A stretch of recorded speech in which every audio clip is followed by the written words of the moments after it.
안녕하십니까. 강의로 세상을 행복하게 만드는 웰다잉 그리고 인문학 강사 조원규 인사드리겠습니다.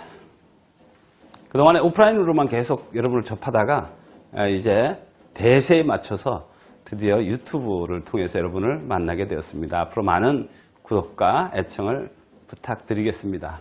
우리나라에서 웰다잉이라든지 인문학이라든지 하는 분야는 사실 듣는 사람이 많이 없습니다. 그래서 소수의 사람들이 듣기도 하지만 앞으로 저는 이 과정이 굉장히 큰 시장을 형성하고 또 여러분이 지금 배워두면 많은 사람들에게 도움을 줄 수 있는 그러한 좋은 공부라고 생각을 하고 있습니다.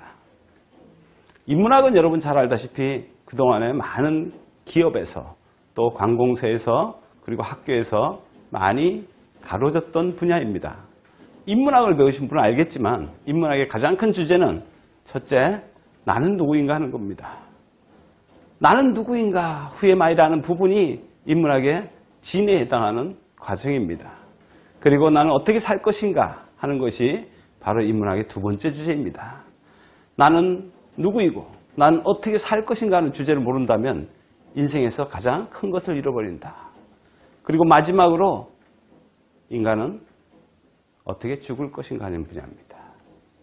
그래서 여러분들이 삶을 어떻게 살고 어떻게 죽느냐 하는 문제보다 더 큰 것은 사실상 없습니다. 그것을 알기 위해서 가장 먼저 해야 되는 게 나는 누구인가를 먼저 알아야 되고 그리고 나는 어떻게 살 것인가 나는 어떻게 죽을 것인가 하는 분야를 진지하게 한번 성찰해보는 과정이 바로 웰다잉 분야라고 할 수 있습니다. 그래서 웰다잉은 인문학과 상통하는 분야이고요. 웰다잉을 공부하시려면 인문학의 기초적 지식을 많이 가지고 있는 분들이 웰다잉 공부를 할 수 있다라고 생각하시면 됩니다. 제가 그동안에 책을 몇 권 썼습니다. 그 책을 통해서 여러분들 만나볼 수 있는데 웰다잉의 이해와 실천이라는 책이 있고요. 지금 현재 그 다음에 웰다잉 강좌라는 책이 있습니다. 제가 2013년도에 처음으로 웰다잉과 행복성찰이라는 책을 써가지고 내려왔는데 지금 이건 절판이 됐고요. 현재 여러분들이 웰다잉의 이해와 실천이라는 책을 기본서로 하고 나머지 책들을 참고도서로 해서 웰다잉 강사지도사 1, 2급 과정이 현재 이루어지고 있다는 점을 미리 말씀드립니다. 이러한 책을 통해서 여러분들이 더 참고를 할 수 있는 분야가 또 굉장히 많습니다. 그래서 여러분들이 좀 더 공부를 하고 싶으신 분들은 뒤에 많은 레퍼런스를 달아놨으니까 책을 자꾸 읽으면서 인문학적 지식을 여러분이 많이 쌓으시는 것이 웰다잉 공부하는데 유리하다고 할 수 있습니다. 자, 지금부터 웰다잉이란 무엇인가 하는 것을 조금 들어가겠습니다. 먼저 들어가기 전에 제가 좋아하는 시를 하나. 그런데 우리는 말입니다. 참 불행합니다. 세계에서 가장 행복이 낮은 그룹에 속하는 게 저희 나라입니다. 왜 이렇게 세계 경제대국이면서 10위권의 수출대국이고 저 모든 분야에서 세계에서 탑을 거의 10위권 안에 유지하고 있는 대한민국이 이렇게 불행한 나라일까요? 하는 것입니다. 행복의 순위가 OECD 국가에서 단연 꼴찌를 기록하고 있습니다. 자, 이 원인이 무엇이라고 생각하십니까? 저는 웰다잉을 공부하시는 여러분들이 모두 이런 주제를 한번 고민해 봐야 될 시점이라고 생각합니다. 다행인지 불행인지 아닙니다. 불행이죠. 자살이라는 게 1등을 기록하고 있습니다. 1997년도 IMF 때부터 시작해서 지금까지 1위 자리를 한 번도 내주지 않고 단연 압도적으로 세계에서 자살을 가장 많이 하는 나라입니다. 여러분, 이것은 정말 불행한 일입니다. 그리고 여러분들이 이것에 어떻게 생각하십니까? 과연 이것이 무엇이 잘못되고 있다고 한 번쯤 생각해 보았는가 하는 것이죠. 여러분, 행복이 꼴등이고 자살이 1등인 나라에서 우리가 살고 있습니다. 다양한 원인이 있습니다. 자살의 원인, 또 행복이 꼴등인 원인도 있겠지만은 저는 기본적으로 죽음을 생각하지 않고 있는 나라다라고 저는 생각을 하는 것입니다. 다음에 계속 제가 설명을 드리겠지만 선진국 또는 후진국이라도 정신적으로 피폐하지 않은 나라들은 대부분의 나라가 죽음 교육에 상당히 많은 노력을 하고 있다는 것이고 그 나라의 문화가 죽음을 그렇게 멀리하지 않는 문화가 있다는 것입니다. 하지만 대한민국은 어떻습니까? 죽음을 그저 회피하고 건너뛰려고 하고 거리두려고 하고 있습니다. 그래서 죽음 얘기만 나오면 전부 다 싫어합니다. 웰다잉이 성공하지 못하는 첫 번째 이유는 우리나라 사람들은 죽는다 하면 듣기 싫어합니다. 복지관에 가든 기업체에 가든 죽는 얘기 하고 싶다 하면 전부 다 안 듣습니다. 우리는 그저 성공하게 미쳐 있는 나라입니다. 뭐든지 성공해갖고 남들보다 훨씬 잘 살고 돈 많고 명예롭고 권력이 있으면은 그것이 가장 잘 사는 거라고 생각하는 나라입니다. 이것이 때로는 불행해지는 기본이 되기도 한다는 것입니다. 왜 우리는 거꾸로 보지 못하는 것일까요? 하는 것입니다. 자, 행복 얘기를 해보겠습니다. 무엇이 행복일까요? 도대체 여러분은 무엇이 행복이라고 생각하십니까? 통계를 보면은 20대, 30대까지는 전부 돈이 행복의 가장 중요한 것이라고 생각합니다. 돈, 맞습니까? 그런데 나이가 들면 들수록 돈이 전부 다가 아니구나라는 생각을 하게 되는 것이죠. 그러다 50이 넘어가면 전부 다 건강으로 돌아섭니다. 행복의 가장 중요한 것이 무엇입니까? 하고 건강이라고 생각하시는 분들은 대부분 다 50이 넘은 사람입니다. 인생을 살아보니까 그게 아니더라 하는 것을 뒤에 늦게 깨닫습니다. 그래서 우리가 행복이라는 것도 잘 생각해 보면은 이것이 쥐고 있을 때 모르다가 날려버리고 나면 결국 알게 되는 것이 행복이구나라는 것을 깨닫게 됩니다. 그런데 우리나라는 이러한 행복의 가장 원초적인 것을 공부하지 않고 있습니다. 행복의 기본은 없어져 보면 안다는 것을 여러분 기억하셔야 됩니다. 갖고 있을 땐 도저히 모르다가 놓쳐버리고 나면 그때야 행복이었구나 하는 걸 압니다. 사랑하는 아내가 떠나고 나서야 그때 아내가 행복했구나. 자식들이 다 내 옆에 있을 때가 행복했구나 하고 아는 것처럼 우리는 뒤늦은 깨달음을 얻습니다. 이렇게 뒤늦게 깨닫는 것을 우리가 다른 말로 후회라고 합니다. 그래서 인생은 끝없이 후회를 반복하는 것입니다. 그리고 마지막에 죽을 때 결국은 후회를 크게 하고 가는 것이 인생에서 한이 맺혀서 돌아가시는 분들이다라고 말씀을 드릴 수 있습니다. 자, 그런데 우리가 이렇게 왜 죽음 공부를 하지 않고 죽음에 대해서 얘기하면 여러분이 거리를 두냐라고 하는 것인데요. 가장 중요한 것은 여러분이 나의 죽음을 모르기 때문입니다.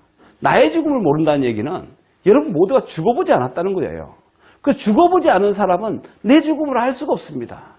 여러분 자기가 죽는 걸 본 사람이 아무도 없지 않습니까? 그러니까 우리는 나는 죽을 것 같지 않다라는 생각을 하고 있는 겁니다. 프로이드는 모든 인간은 무의식 속에서 불멸을 확신하고 있다고 했습니다. 여러분 모두 그러한 생각을 가지고 살게 됩니다. 그래서 열심히 사는 동안은 아무것도 모르고 그저 앞만 보고 달립니다. 그러다가 탁 걸려서 넘어질 때 우리가 일어서지 못하는 이유가 바로 죽음을 공부하지 않고 그러한 고난을 헤쳐나가는 것을 공부하지 않았기 때문입니다. 앞만 보고 달려가다가 탁 걸려 넘어졌을 때 이런 일은 언제든 생길 수 있어 하고 툴툴 털어버릴 수 있는 그것이 있어야 됩니다. 더군다나 죽음 앞에서조차도 그것을 받아들일 수 있는 용기가 있어야 된다는 겁니다. 자, 지난 사람들 한번 보겠습니다. 죽음은 사인몰, 사망 끝장 이렇게 얘기도 하고요. 소생할 수 없는 영원한 종말이라고도 합니다. 가장 중요한 것은 죽음은 돌이킬 수 없어야 됩니다.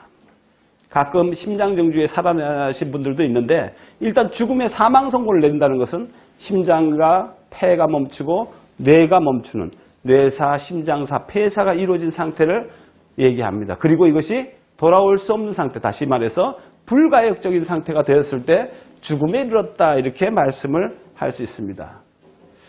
자, 이러한 죽음이 우리한테 주는 메시지가 무엇인가 하는 것입니다.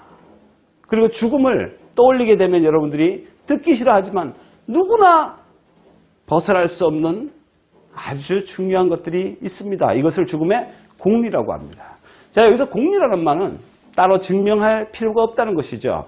더 이상 증명을 하지 않아도 다 증명된 것들입니다. 세상에 그 누구도 벗어날 수 없는 분야가 바로 공리라는 분야입니다. 자, 하나씩 보겠습니다. 인간은 누구나 죽습니다. 이것은 너무너무 자명한 일입니다. 누구도 죽음을 피해갈 수 없고 죽음 맞이할 수밖에 없는 하나의 현실이 죽음이에요. 자, 여러분 물어보겠습니다. 죽지 않는 사람 손 들어보십시오. 나는 안 죽을 수 있다. 진시황이 그렇게 죽기 싫어서 불로초를 세맸고요. 그 도교에서 죽지 않고 신선이 되는 방법을 연구하기 위해서 그렇게 노력했던 사람들도 지금 살아있다는 증거는 하나도 없습니다. 모든 인간은 수억 년 동안 다 죽어갔다는 것, 그리고 모든 생물은 언젠간 죽는다는 것이 바로 공리입니다. 인간은 누구나 죽는다라는 생각을 해보시면은 여러분 두 가지를 생각하셔야 됩니다. 첫째는 뭐냐? 나도 언젠가 죽는구나. 두 번째가 그래서 나는 유한한 삶을 살고 있다는 생각을 빨리 하셔야 됩니다. 유한한 삶이라는 것은 무엇인가? 나는 언젠가 죽을 수밖에 없기 때문에 기간이 한정되었다는 것이죠. 여러분 지금 몇 살까지 살 수 있는지 아무도 모릅니다. 그래서 우리가 기간이 있긴 있는데 이 기간을 알 수가 있느냐 하는 것이죠. 언제 어디서 어떻게 죽을지 아무도 모릅니다. 그래서 여러분 나는 80까지 살겠다 100살까지 살겠다 하는 것을 아무리 여러분이 스스로가 적어놓고 기도를 한다 해도 그것이 지켜질 일은 거의 없습니다. 그러면은 언제 어디서 어떻게 죽을지 우리가 모른다는 사실에 대해서는 불확실성이라고 얘기합니다. 인간은 모두 불확실성의 세계에서 살고 있는 것이죠. 특히 죽음의 세계는 불확실합니다. 언제 죽을지도 모르고 어디서 어떻게 죽을지도 모릅니다. 그것을 아쉽지만은 우리는 받아들여야 됩니다. 그러면 더 심하게 얘기하면 우리는 내일 죽을지도 모른다는 것이죠. 하지만 모든 사람이 이것을 받아들이기가 쉽지가 않습니다. 죽음의 공리를 떠올리면서 여러분들이 하나하나 성찰을 해나가는 과정을 진행해야 됩니다. 자, 살아있는 동안 죽음은 한 번도 경험해 볼 수가 없습니다. 그래서 우리가 가끔씩 입관 체험이라는 것도 하는 과정이 있습니다. 한번 관에 들어가서 근사, 사에 가까이 가보는 걸 근사라고 합니다. 죽음에 가까이 가본다. 그래서 한번 입관 체험을 해보고 내가 이렇게 살다가 이렇게 죽을 수도 있겠구나 하는 것을 느끼라고 하는 것이죠. 하지만 저거는 체험일 뿐입니다. 실제로 여러분이 한번 죽어볼 수 있느냐?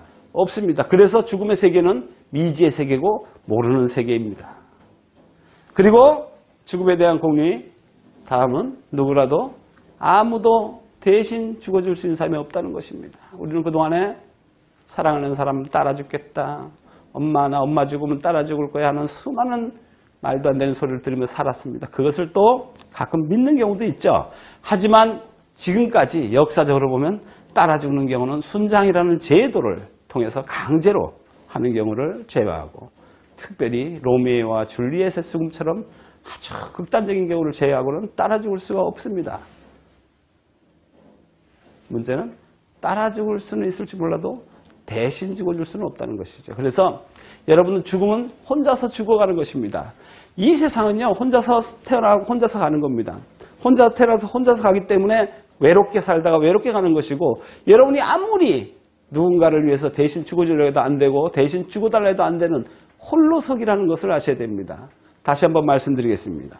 삶도 태어날 때 혼자 태어나고 죽을 때 혼자 가는 것이다. 이렇게 보시면 됩니다.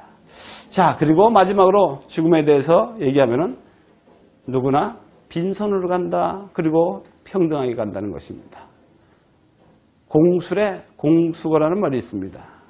빈손으로 왔다가 빈손으로 가는 것이다. 제가 강의를 하다 보니까 어떤 학생이 공수래, 공수거 중에 공수거는 맞는데 공수래는 틀립니다. 이렇게 말씀을 하시더라고요. 요새는 레가 틀리다. 왜? 금수저가 있고 흙수저가 있고 태어날 때 물고 태어난 게 다르다 이런데 참 이것도 불행한 얘기입니다. 하지만 그건 부모님 거지 내 건 아니지 않습니까? 그래서 공수거고 공수래입니다. 모두 빈손으로 왔다가 빈손으로 가는 것이죠. 그래서 여러분 뭡니까? 수위에는 주머니가 없습니다. 호주머니 없죠. 모든 것을 다 놓고 가야 됩니다. 이 죽음의 공리를 잘 생각해 보시면 여러분이 인생을 배울 수 있습니다. 지금 그렇게 욕심을 부리고 여러분이 탐욕을 부려도 갈 때는 아무것도 가져갈 수 없다는 것이죠. 내가 좋아하는 모든 사람들도 다 놔두고 가야 됩니다. 그것이 바로 진리고 공리에 속하는 것입니다.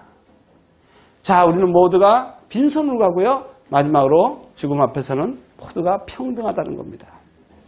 살아있을 때는 권력 앞에서 또는 부와 앞에서 우리가 차별을 받고 또는 누구보다 누가 못하는구나 하면서 경쟁 속에서 우리가 살아가지만 실제로 죽음 앞에서는 모든 사람이 매장할 때는 3평도 안 되는 땅에서 그리고 화장을 하고 낙골당에 갔을 때는 30cm도 안 되는 통 안에서 쓸쓸하게 사후 세계를 보내게 됩니다.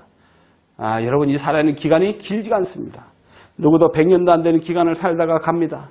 그래서 이 속에서 이러한 죽음의 8가지 공리를 잘 생각해 보시면 웰다잉의 참 의미를 이해할 수 있습니다. 그래서 웰다잉은요, 여러분 장례 문화를 또는 웰다잉이 임사체험을 얘기하는 하나의 과정이라고 보시면 안 됩니다. 지금 제가 첫 시간에 얘기하는 이런 많은 것들이 바로 웰다잉을 크게 보시라는 의미에서 말씀드리는 겁니다. 오늘 죽음의 8가지 공리에 대해서 말씀드렸는데 여러분이 웰다잉의 시작입니다. 웰다잉은 여러 가지에서 접근을 합니다. 철학적, 종교적, 그리고 사회복지학적, 그리고 여러분들이 장례 지도사 하는 아시죠? 예, 장례 쪽에서도 접근을 하고요. 많은 분야에서 접근을 할 수 있는 방법이 있습니다. 그래서 의학적으로 접근하든 아니면 철학적이나 종교적으로 접근하든 가장 마지막에 최종적 목표는 우리가 이 웰다잉의 목표는 후회 없는 죽음을 맞이하기 위해서고 죽음을 받아들이기 위해서입니다. 이 죽음을 받아들인다는 개념이 바로 우리가 웰다잉이다 이렇게 말씀드릴 수 있고요. 다음 시간에는 웰다잉의 죽음 준비 과정 그리고 웰다잉의 철학적, 종교적 이해와 같이 조금 더 깊은 분야를 하나씩 다뤄 나가도록 하겠습니다. 앞으로 제가 시간 되는 대로 웰다잉에 대해서 올리고 그다음에 인문학 과정도 계속 여러분들에게 이렇게 유튜브를 통해서 만날 예정이니까 여러분들 자주자주 오시고 알람 설정해 주시고 구독하시면서 여러분의 삶의 조그마한 질을 향상시키는데 도움이 되었으면 좋겠습니다. 오늘 여기까지 말씀드리겠습니다. 감사합니다.